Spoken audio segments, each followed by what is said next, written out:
नमस्कार. संपूर्ण महाराष्ट्रातील काही ठराविक जे लाभार्थी आहेत यांना यापूर्वी 5 लाखांपर्यंत आरोग्यविषयक सोयीसुविधा देण्यात येत होत्या, परंतु आता संपूर्ण महाराष्ट्रातील जे पांढरं ज्यांचं रेशन कार्ड आहे, तर अशा लाभार्थ्यांना देखील आता 5 लाखांपर्यंत मोफत आरोग्यविषयक सुविधा आयुष्यमान भारत जी योजना आहे ती आता लागू करण्यात येणार आहे. त्या संदर्भात शिवभर शिधापत्रिका आधार कार्ड सोबत संलग्न करण्याचं परिपत्रक नुकतंच प्रसिद्ध करण्यात आलं आहे. तर यामध्ये पाहू शकता की सार्वजनिक आरोग्य विभागाच्या 26/2/2019च्या निर्णयाद्वारे महात्मा ज्योतिराव फुले जन आरोग्य योजना व आयुष्यमान भारत प्रधानमंत्री जन आरोग्य योजना या योजनांची सांगड घालून त्या राज्यात एकत्रितपणे राबवण्याचा निर्णय घेण्यात आला असून सदर शासन निर्णयाद्वारे निर्धारित केलेल्या घटकांमध्ये येथे तारीख देखील देण्यात आली आहे. या शासन निर्णयाद्वारे सुधारणा केल्या आहेत, त्यामुळे लाभार्थी घटकामध्ये आता शुभ्र शिधापत्रिका धारक कुटुंबांचा देखील समावेश करण्यात आलेला आहे. तर ही सगळ्यांसाठी आनंदाची बातमी आहे.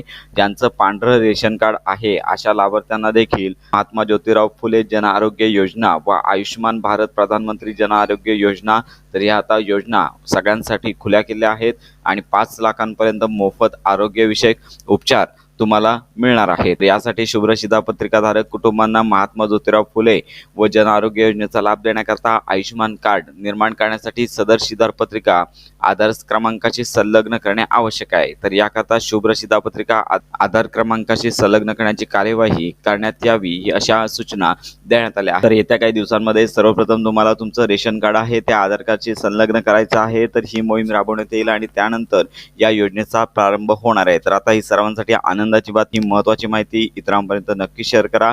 योजनांसंदर्भात खात्रीशीर माहिती मिळवण्याकरता फक्त योजना या YouTube चॅनलच्या कनेक्टमध्ये राहा.